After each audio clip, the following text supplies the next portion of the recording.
Start from multiple choice questions. Let's start with the very first question that asks, which of the following statement is correct with reference to mixed economy system?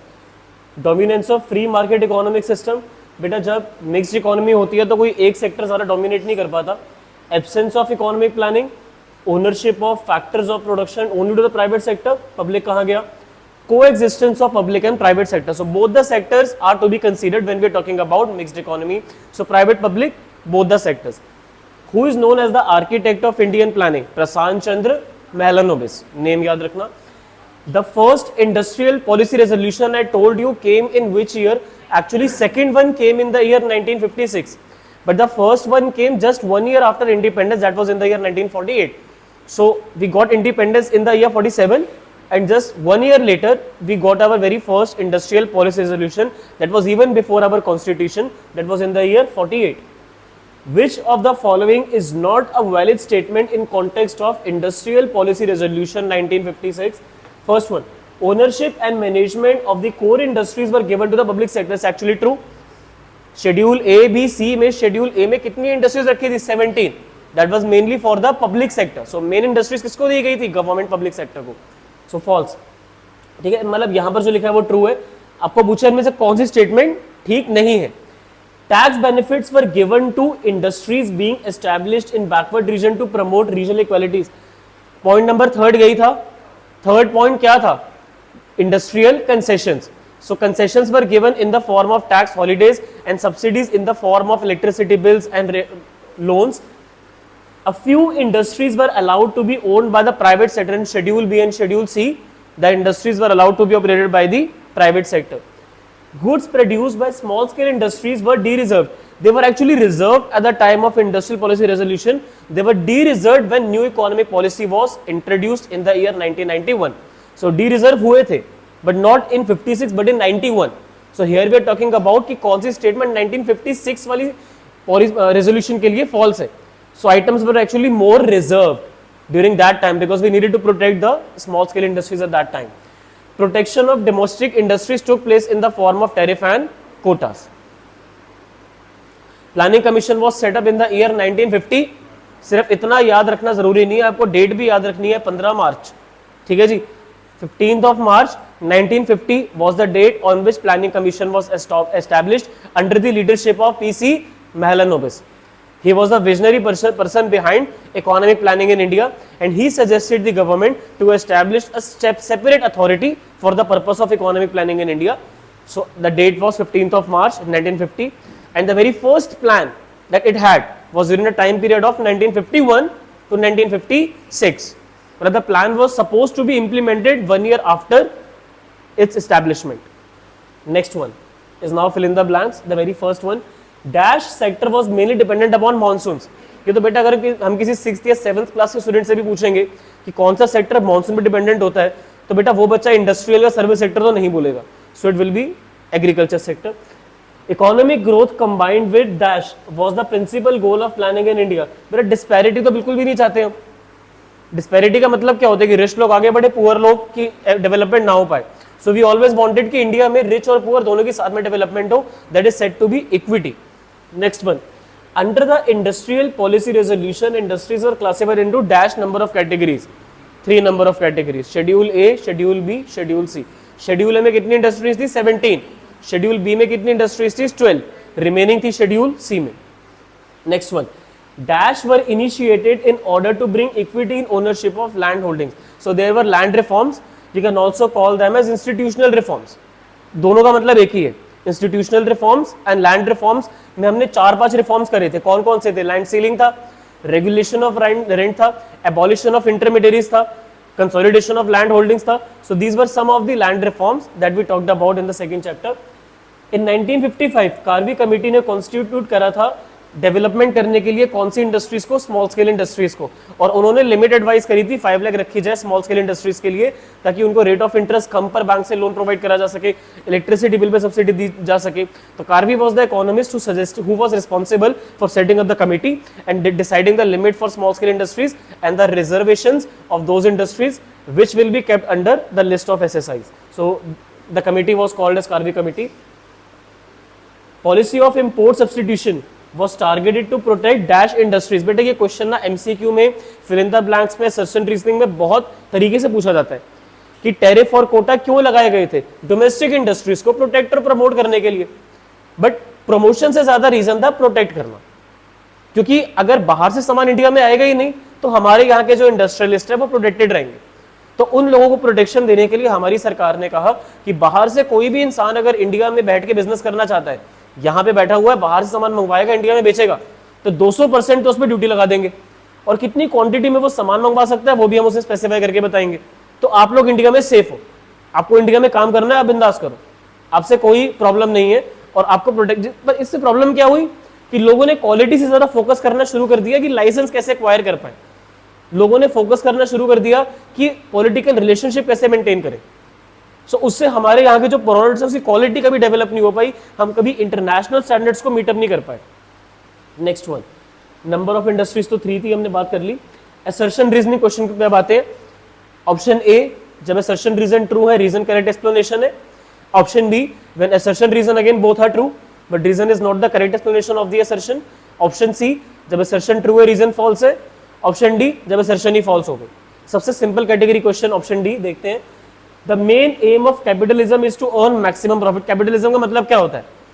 The goods and services will be offered and produced for those who have the capacity to buy them, not for those who are living below poverty line और we are thinking of social welfare. Capitalism में जो capital invest कर पाएगा वो आगे बढ़ जाएगा। Fine. सो बात बिल्कुल ठीक लिखी है कि कैपिटलिज्म में जो इकोनॉमिस्ट का बिहेवियर होता है वो ये होता है इकोनॉमी में कि लोग प्रॉफिट कमाए, गवर्नमेंट कम से कम इंटरफेयर करती है। Central problem in capitalism is solved through market forces, demand and supply, not bye the government. It's totally true. Central problem आप लोगों ने पढ़ी थी बचपन में जब आप लोग छोटे छोटे थे, what to produce, how to produce, for whom to produce. ठीक है, चलो बहुत छोटे छोटे थे स्कूल में तो आप लोगों ने दैट टाइम की प्रॉब्लम्स पढ़ी होंगी। और इन प्रॉब्लम्स को अगर गवर्नमेंट सॉल्व कर रही है तो ऐसी इकोनॉमी होती है सोशलिस्ट। ऐसी इकोनॉमी में प्रॉब्लम्स अगर प्राइवेट सेक्टर सॉल्व कर रहा है तो हम बोलते हैं कैपिटलिस्ट। दोनों मिलकर सॉल्व कर रहे हैं तो मिक्स्ड। तो असर्शन लिखी है, कैपिटलिज्म में प्रॉफिट के बारे में बात होती है और रीजन में दे रखा है क्योंकि वहां पे डिमांड सप्लाई के हिसाब से प्राइसेस सेट करे जाते हैं और प्रोडक्ट्स को ऑफर भी और डिस्ट्रीब्यूट करा जाता है according to demand and supply. Option A के साथ जाएंगे, बिल्कुल परफेक्ट एक्सप्लेनेशन है। PC Mahalanobis is known as architect of Indian planning. इस बारे में हम ऊपर बात कर चुके हैं। In real sense planning began with the second 5-year plan based upon the PC Mahalanobis model or industrial policy. It's totally true. First plan was taken from Harrod-Domar model in which we focused upon agriculture sector. But actual economic planning जिस तरीके से करी जानी चाहिए, जिस तरीके से economic plan design करा जाता है वो second 5-year plan था। तो ऑप्शन ए के साथ भी टेस्ट में जाएंगे। Very short answer. What is the meaning of economic planning? So planning is the process of determining how the resources in the country will be optimally utilized in order to determine the objectives so that economy can grow at an accelerating pace. Economy को grow करने के लिए country के resources किस तरीके से use करे जाएंगे एफिशिएंट वे में। तो जिस प्रोसेस से हम ये एक्टिविटी करते हैं उसी प्रोसेस को हम क्या नाम देते हैं? Economic planning. And then what is the meaning of marketable surplus? The surplus produced by the farmer that can be sold in the market. Fine. So this is basically additional surplus in excess of his subsistence farming, जो उसने अपनी family में consume करवा दिया। 10 kilo चावल में से उसने 4 किलो कंज्यूम कर लिया, 6 किलो उसका मार्केटेबल सरप्लस है जो वो जाके मार्केट में सेल कर सकता है। Next one, state the meaning of subsidy.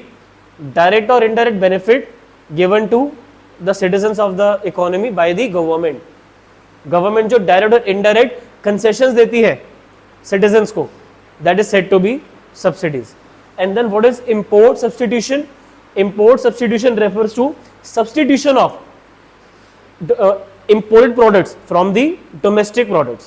Rather than importing goods, we should substitute them with the domestic products. So India में मिल रहा है वो use करो rather than importing goods from abroad. That's called as import substitution. Next one, short answer type questions. Differences in short term and long term planning. बेटा planning objectives थे 20 year वाले और plan objectives थे 5 year वाले। दोनों India में हम frame करते थे। 1950 में जब प्लानिंग कमीशन एस्टैब्लिश हुआ, 1951 से प्लानिंग शुरू हुई। ठीक है जी। जो प्लानिंग ऑब्जेक्टिव्स थे 20 ईयर वाले थे वो लॉन्ग टर्म ग्रोथ के लिए थे और जो प्लान ऑब्जेक्टिव्स थे 5 ईयर वाले वो शॉर्ट टर्म ग्रोथ के लिए थे। प्लानिंग ऑब्जेक्टिव्स जनरल गोल्स पे फोकस करते थे, वेयर एज जो प्लान ऑब्जेक्टिव होते थे वो स्पेसिफिक गोल्स के लिए फोकस करते थे। जो प्लानिंग ऑब्जेक्टिव थे वो स्ट्रक्चरल चेंज चाहते थे कि अल्टीमेटली लोग एग्रीकल्चर से शिफ्ट होके सेकेंडरी और सर्विस की तरफ शिफ्ट करें। बट जो प्लान ऑब्जेक्टिव थे 5 ईयर वाले, वो क्वांटिटेटिव चेंजेस चाहते थे कि इतने परसेंटेज से हमारा जीडीपी बढ़े, इतने परसेंटेज से हमारे एम्प्लॉयमेंट इंक्रीज हो। अंडरस्टूड। एंड जो 5 ईयर प्लान थे उनका मेन एजेंडा था ग्रोथ इक्विटी आनी चाहिए कंट्री में। बट जो बाकी 20 ईयर प्लान होते थे उनका एजेंडा था उससे ज्यादा मॉडर्नाइजेशन और सेल्फ रिलायंस भी था। ठीक है जी। एक्सप्लेन द लॉन्ग टर्म, मैंने समझा ही दिया अभी, उसमें से पॉइंट्स को टेक आउट कर लेना और बता देना the features of long term plan in India are as follow. एक सेकेंड, अच्छा long period goals of 5 year, एक सेकेंड, क्वेश्चन ही अलग है।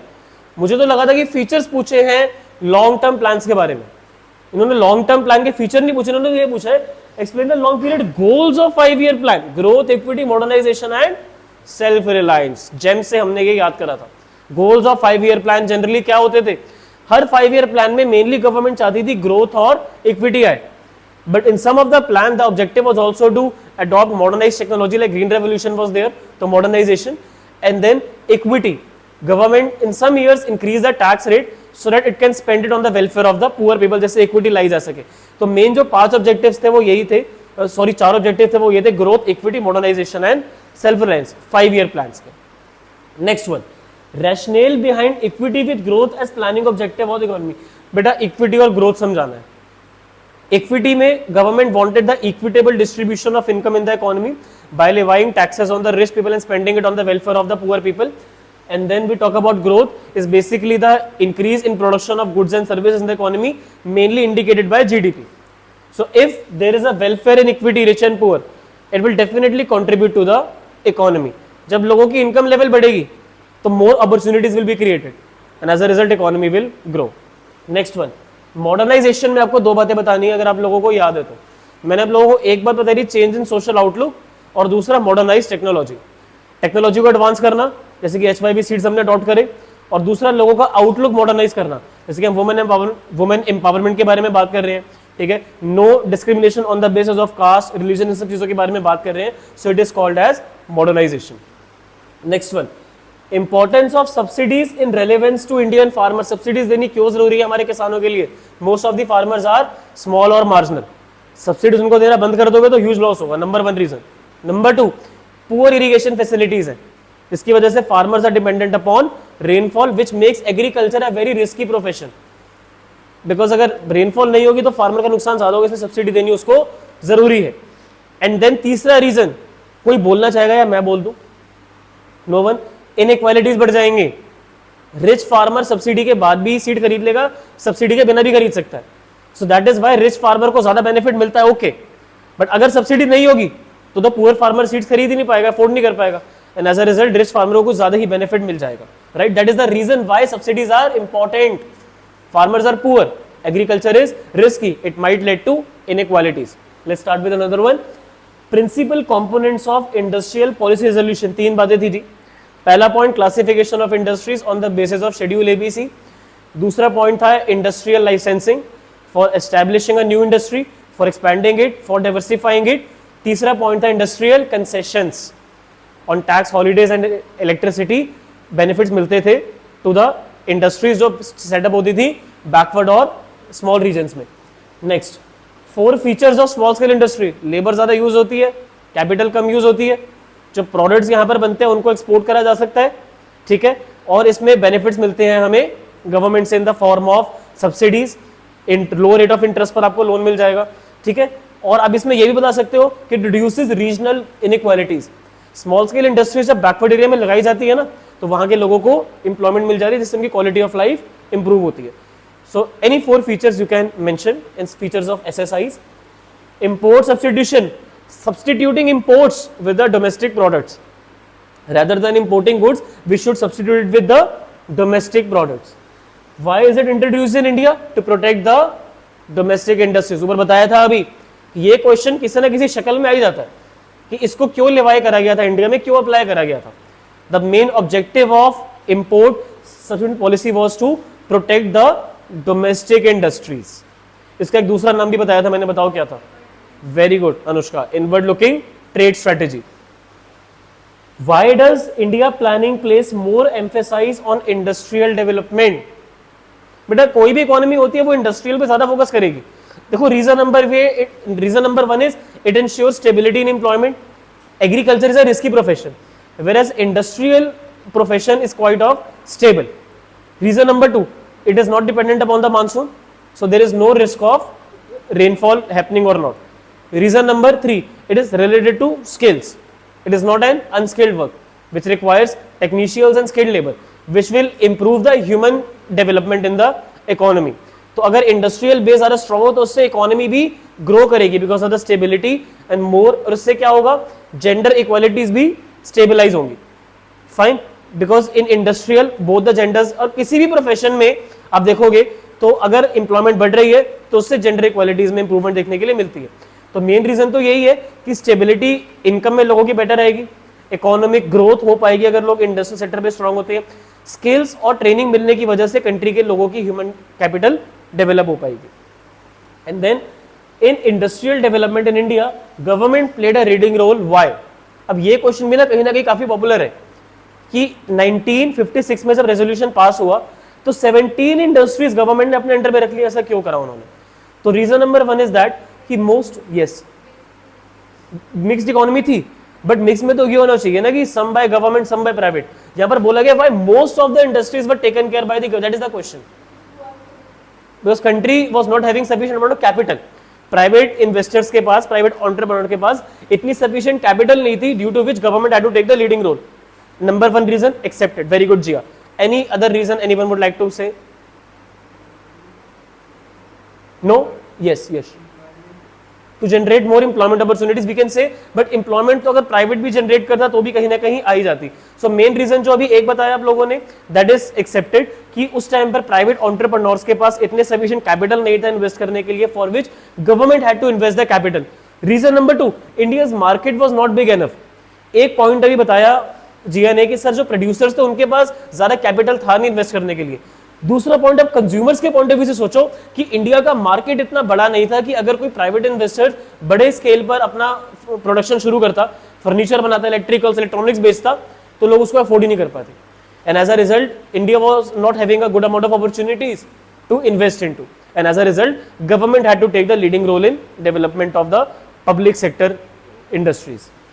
ग्रीन रेवोल्यूशन के बारे में तो आप लोगों को बताइए, पहले इसका इंट्रोडक्शन दे देना कि green revolution was a phase where HYV seeds were adopted by the Indian farmers that contributed a lot in our agricultural growth, and government gave subsidy on HYV seeds along with chemical fertilizers and subsidies during that phase. इतना लिख देने के बाद why was it implemented?